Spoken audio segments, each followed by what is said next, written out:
இது வந்து கிரி AC 36,000 BTU E6 error. கூடுதலாக இந்த எரர் வந்து இந்த சென்சர் ஏதாவது எலிவெட்டினா சென்சர் ஃபெயிலியரான வரும். சென்சரில் எந்த பிரச்சனையும் இல்லை. நாங்கள் செக் பண்ணி பார்த்ததில் அவுட்டோரில் இருந்து சப்ளை வந்து போட்டுக்கு வரையில, அதாவது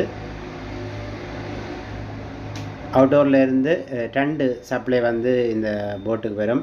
ஒரு சப்ளை வந்து வருது, அதால் இந்த எரரெல்லாம் காட்டி கொண்டது. இன்னொரு சப்ளை வந்து வர வேண்டியது, அந்த சப்ளை வந்து வராதால இந்த E6 எரர் வந்து வந்தோன்னு நான் ரிமோட்டால் ஒன் பண்ணி பார்த்தேன். வரையில் போட்டோட எந்த விதமான பிரச்சனையும் இல்லை, சென்சர்லேயும் எந்த விதமான பிரச்சனையும் எதுவுமே இல்லை. சென்சர் எல்லாம் செக் பண்ணி பார்த்து எந்த விதமான பிரச்சனையும் இல்லை. இதுக்கு பிறகு அவுட்டோரில் இருந்து சப்ளை வருதான்னு சொல்லி சப்ளை செக் பண்ணி பார்த்தோம். அவுட்டோரில் இருந்து ஒரு சப்ளை வந்து வரையில். அதுக்கு பிறகு அவுட்டோரை செக் பண்ணோம். அவுட்டோரில் வந்து இன்டோருக்கு வர கனெக்ஷனில் வந்து கார்பன் படிஞ்சிருக்குது. அந்த கார்பனை வந்து க்ளீன் பண்ணி போட்டுட்டு திருப்ப ஆன் பண்ணி பார்த்தோம். ஏசி வந்து சரியாக ஒர்க் பண்ணுது. இது ஒரு புதுவிதமான எரராக தான் இருக்குது. இப்போ பாருங்கள், இப்போ வந்து ஏசி வந்து ஒன்றாகி வேலை செய்யுது. டெம்பரேச்சர் காட்டுது, ஆன் பண்ணுறோம்.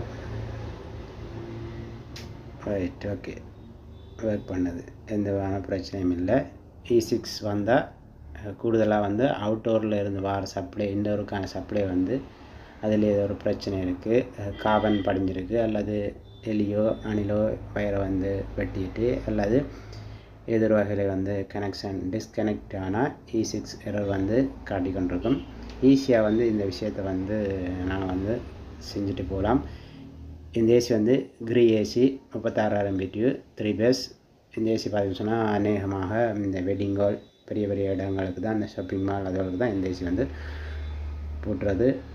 சில பேர் ஏற்கனவே ஒரு டெக்னீஷியன் பார்த்து அவர் சொன்னது பிசிபியில் பிரச்சனை இருக்குன்னு எல்லாம் அந்த கஸ்டமரை சொல்லி, அதுக்கு பிறகு எனக்கு இந்த வேலையை வந்து நான் வந்து எல்லாத்தையும் செக் பண்ணி போட்டு சப்ளை வந்து ஒரு சப்ளை வந்து வரையில. அதுக்கு பிறகு தான் அவுட்டோர்லேருந்து தான் இதுக்கு வந்து சப்ளை வரும். அதுக்கு பிறகு அவுட்டோரில் இருந்து சப்ளை சரி செய்த பிறகு ஏசி எந்த விதமான பிரச்சனையும் இல்லாமல் வேலை செய்யுது.